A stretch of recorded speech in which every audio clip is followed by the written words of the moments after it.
सो भाई गाड़ी तो लेनी है, लेकिन ले कौन सी? सबसे बड़ा सवाल आज की डेट में यही है, क्योंकि पेट्रोल में एथेनॉल, डीजल में कह रहे हैं इसोब्यूटेनॉल, सीएनजी की लंबी लंबी लाइनें हैं, हाइब्रिड का खर्चा बहुत है, और जो ईवी है लाइट उसकी आती नहीं, घर में लाइट आती नहीं, बाहर का इंफ्रास्ट्रक्चर नहीं। सो भाई आज की डेट में गाड़ी ले तो फिर ले कौन सी? सो भाई जो जीएसटी प्राइस का कट आया था भाई, उसकी वजह से गाड़ियों की सेल तो काफी ज्यादा हुई, लेकिन भाई किसी को नहीं पता था कि ये जो E20 वाला स्यापा बीच में आ जाएगा, उसकी वजह से भाई गाड़ियां खराब होने लग पड़ेगी। भाई लोगों की नई नई 1 महीना 1.5 महीना 2 महीने पुरानी गाड़ियों में भाई दिक्कत आ रही है। लोगों की डिफेंडर भाई जो 1.5 करोड़ की है भाई, उसके पेट्रोल के फ्यूल इंजेक्टर, फ्यूल पंप, सारा कुछ भाई खराब होने लग पड़ा है। सो भाई अब ना कंफ्यूजन बहुत ज्यादा बढ़ चुकी है लोगों के मन में, और डर भी काफी ज्यादा बैठ चुका है कि भाई इतना पैसा इन्वेस्ट करना है, सो क्या किया जाए। सो भाई सिंपल आप सभी को एक ही चीज कहेंगे कि पहले तो अभी गाड़ी मत ही लो। ये सबसे बड़ा अच्छा और बहुत ही ज्यादा आपका पैसा, ब्रेन, हेडेक सब कुछ बचाने वाला तरीका है, क्योंकि भाई अगर आप गाड़ी ले लोगे तो भाई झंझटों में फंसे रहोगे आज की डेट में। अगर फिर भी है किसी को नीड है, या किसी के पास है ना, अभी कईयों को होता है भाई अभी पैसा है कल को फिर बच्चे हो जाएंगे, या उन पे है ना इन्वेस्ट करना है, जब बड़े हो रहे हैं बच्चे, अभी अभी पैसा है सिर्फ अभी लेनी है, तो भाई हम आपकी नीड के हिसाब से आपको गाड़ी सजेस्ट करेंगे। सो सबसे पहले भाई आप बताओ कि क्या आप गाड़ी सजेस्ट करोगे, किन को करोगे? सबसे पहले तो मैं रखूंगा द ओजी फ्यूल, जो हम सब जानते हैं, जो सबसे पहले 1 नंबर पर रहा है। आजकल उसकी डिमांड थोड़ी कम हो गई है, लेकिन उसने राज किया है, वो है डीजल। और उसका आपको रीजन बताऊंगा।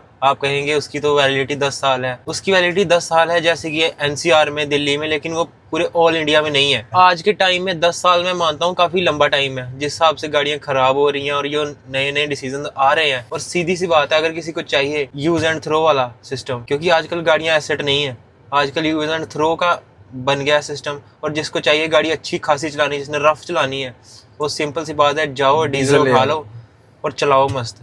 बस भाई डीजल ही एक ऑप्शन बची हुई है आज की डेट में, जो भाई अच्छी चलती है, भागती भी है और माइलेज भी अच्छा देगी। और भाई अभी तक कोई चिंता नहीं है, सिर्फ एक यूरिया डलवाना पड़ता है, वो भाई उसकी वार्निंग शो होती रहती है। कोई आइसोब्यूटेनॉल वाला सिस्टम, जब वो वाला सिस्टम अभी तो नहीं आया, और ना इन फ्यूचर जल्दी आएगा भाई, क्योंकि भाई जो ट्रक वाले है ना भाई, वो ये चीज नहीं होने देंगे, उनका लाखों करोड़ों की गाड़ियों का नुकसान होगा। और अगर अब किसी को आसपास ही रहना है, किसी का ऑफिस है, कोई पर्टिकुलर एरिया है, उसकी गाड़ी उसी एरिया में चलती है 50-60 किलोमीटर 100 किलोमीटर के अंदर अंदर ही, तो उसके लिए बेस्ट डिसीजन आज के टाइम पे है ईवी। और ईवी भी कोई ज़्यादा महंगी लेने की ज़रूरत नहीं है।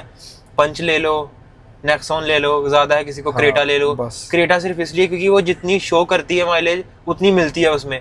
उसमें ऐसा ग्लिच नहीं है कि 450 दिखा दिया और 200 मिलेगी 300 मिलेगी, उसकी मिलती भाई है। मेरा तो वैसे रिकमेंडेशन आपको यही है कि अगर आपने ईवी गाड़ी लेनी है ना, तो पंच से ही शुरुआत करें और पंच ही लें भाई। कोई प्रमोशन नहीं, कोई कुछ नहीं है भाई, वो सबसे प्रैक्टिकल कार है आज की डेट में, क्योंकि भाई ईवी वाला बंदा ही वो है जिसने सिर्फ अपने होम टू वर्क जाना है और वर्क टू सिर्फ होम वापस आना है, बस उसके अलावा उसका यूज नहीं है भाई। सिर्फ वही बंदा ईवी ले और ईवी भी पंच ले भाई, क्योंकि वो सबसे ज्यादा प्रैक्टिकल कार है, उसकी माइलेज भी अच्छी है, उसका प्राइस भी ठीक है भाई। ओवरऑल एक गुड पैकेज है पंच। और सेफ्टी तो आपको पता ही है टाटा की। बाकी भाई डिपेंड करता है कि किसी का वर्क भी कितना दूर है, क्योंकि भाई हम आपको सजेस्ट करेंगे ईवी लेने का तभी फायदा है अगर उसकी रेंज 300-400 है और आपका वर्क सिर्फ 200 है, क्योंकि 100 आपके पास बैकअप बचा हुआ है। ये ना हो कि आपका कट टू कट ही चले और भाई आपका चार्जिंग खत्म हो जाए और आप भाई पछताओ। सिंपल सी बात है। पर्टिकुलर गाड़ी हम आपको अभी नहीं बता रहे, उसकी भी अगर हम अब चाहेंगे तो वीडियो लेकर आ जाएंगे कि कौन सी रेंज में कौन सी गाड़ी लेनी चाहिए फिलहाल के टाइम में। लेकिन अभी हम फ्यूल टाइप पर डिस्कस कर रहे हैं कि आप कौन से फ्यूल पे जा सकते हो आपकी नीड्स के हिसाब से, क्योंकि ये टॉपिक बहुत ज्यादा वाइड है, हर किसी को हम कवर नहीं कर सकते। क्योंकि भाई इनको क्रेटा पसंद होगी ईवी में, मेरे को पंच होगी, ठीक है, और तीसरा बंदा आएगा वो कहेगा नहीं मेरे को BE6 चाहिए, ठीक है। ये काफी ज्यादा वास्ट टॉपिक है, सो ये कभी और किसी और वीडियो में कवर करेंगे। हमने बस आपको एक बेसिक बता दिया कि अगर आप कंफ्यूज हैं, आपको कुछ नहीं पता कि बस यार मेरे को गाड़ी लेनी, सिर खपाई हो चुकी है मेरी, मैं कौन सी लूं ईवी में, तो भाई पंच ले लो। और आगे चलते हैं। अगर किसी का है कि वो कभी कभार निकलता है हाईवे पे, कोई ट्रिप वगैरह महीने में 1 आधी बार जाना होता है, लेकिन नॉर्मली वो आसपास ही चलाता है गाड़ी, लेकिन उसे पैसे भी ज़्यादा नहीं खर्चने, तो भाई आपके लिए आप चुपचाप CNG ले लो। लाइन में तो देखो आपको लगना पड़ेगा, अगर कोई चीज़ का फ़ायदा है तो नुकसान तो होगा ही उसका नुकसान यही है कि एक तो आपको उसमें इतनी ज़्यादा पावर नहीं मिलेगी, क्योंकि पावर आपकी ज़रूरत है नहीं। और फ्यूल जो पीछे होगा ना, उसका टैंक जो आएगा CNG का भाई, वो डिग्गी में आएगा, डिग्गी की स्पेस भी जो होगी वो थोड़ी सी कॉम्प्रोमाइज होगी, हैम्पर होगी आपकी। लेकिन वही है ना, आपको अगर जाना ही नहीं है, आपको आसपास रहना है, आप कभी कभार जाते हो हाईवे पे, तो फिर इतना तो आपको मैनेज करना पड़ेगा। बिल्कुल। और वो ठीक ठाक आपको प्राइस में पड़ जाएगी। आज की डेट में तो सीएनजी बाहर से भी फिट कर देते हैं अगर आपकी गाड़ी में नहीं भी है तो। और आप देख लेना वो आपको कैसे वारंटी वगैरह वॉइड ना हो आपकी और नुकसान ना हो, वो आप खुद देख लेना। बिल्कुल। और भाई सीएनजी मिलेगी भी ठीक गाड़ी में, ठीक है, जिनका बजट भी ठीक है ना भाई वो सीएनजी में जाए। अगर भाई किसी का बजट खुला है तो फिर भाई वो है ना, उसको हम थोड़ी सजेस्ट कर सकते हैं कि यार आप सीएनजी लो या कुछ करो। हम तो सिर्फ एक पर्टिकुलर यूज के तौर पे बता रहे हैं कि हाँ अगर किसी का ये यूजेज है तो आप सीएनजी ले सकते हैं। और नेक्स्ट अब बढ़ते हैं। थोड़ा माफ करना, आज वीडियो में भाई को मैं बिल्कुल ठीक नहीं था आज, लेकिन फिर भी आपसे प्रॉमिस किया था कि वीडियो लेकर आएंगे तो लेकर आए हैं। बिल्कुल भाई बिल्कुल। कल भाई मेरे को था, आज भाई इनको हो चुका है जुकाम, अभी दवाई खाकर जस्ट आए हैं भाई। कल बहुत ज्यादा ट्रैवल किया था उसके कारण बीमार हो गए हैं। सो भाई अब नेक्स्ट पे बढ़ेंगे। नेक्स्ट है हाइब्रिड। सो भाई आप बताओ हाइब्रिड किन लोगों को लेनी चाहिए? हाइब्रिड का केस तो देखो इंडिया में है नहीं उतना। हम जो एक फ्यूल टाइप को इग्नोर कर सकते हैं वो हाइब्रिड ही है, क्योंकि आज के टाइम में कोई ऐसी हाइब्रिड है नहीं जो वैल्यू फॉर मनी हो। हाइब्रिड मिलनी शुरू होती है जाके 20 लाख पर। आपको भाई अच्छी वाली हाइब्रिड, ये नहीं कि सिर्फ टैग लगाकर हाइब्रिड का और वो बेच कुछ दिया। नहीं है, वो भाई 1 किलोमीटर का है, वो आप तो ऐसे भी ज्यादा निकाल सकते हो माइलेज अगर आप ड्राइविंग स्टाइल थोड़ा चेंज कर लो अपना।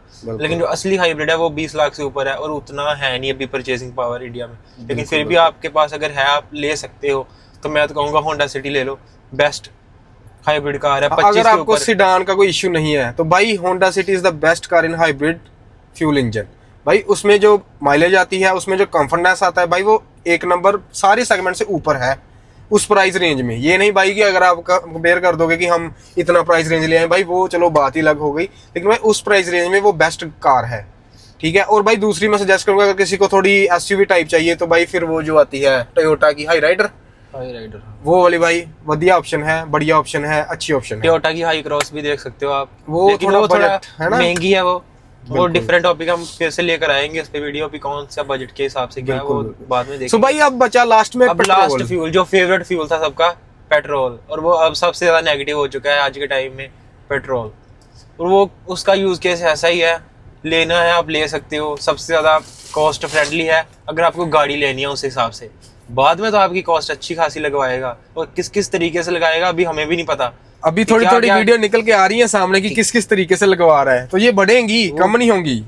पर फिर भी अगर किसी की 50% सिटी में है, 50% हाईवे में भी चलता है वो, और वो ज्यादा पैसे नहीं खर्चना चाहता फिलहाल, तो वो ले सकता है। आप कोशिश करना कि इसमें XP95 डलवाओ, उसमें भी है वैसे ब्लेंड ऑक्टेन, उसका हाई है, इस वजह से खराबी थोड़ी कम आएगी। पर भाई फिर भी वो ठीक है 95 नॉर्मल पेट्रोल के कंपैरिजन में, कि जो नॉर्मल पेट्रोल आता है ना उससे ठीक है वो 95 XP95।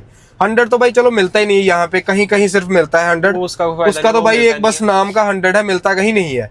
सो भाई यही है पेट्रोल का, कि अगर किसी को लेना है तो भाई फिर वो एक अपना भी सोच समझ के लिए पेट्रोल की, यार मैं कल को ये अफोर्ड कर सकता हूँ।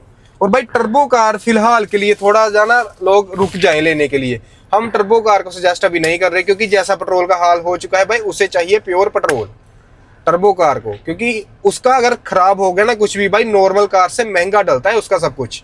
सो भाई टर्बो कार के लिए अभी हम सभी को कहेंगे कि आप थोड़ा सा वेट करो, थोड़ा पेट्रोल की सिचुएशन को देखना, फिर भाई टर्बो कार्स की तरफ से जाना, क्योंकि अभी लेने की कोई सेंस ही नहीं है टर्बो कार की।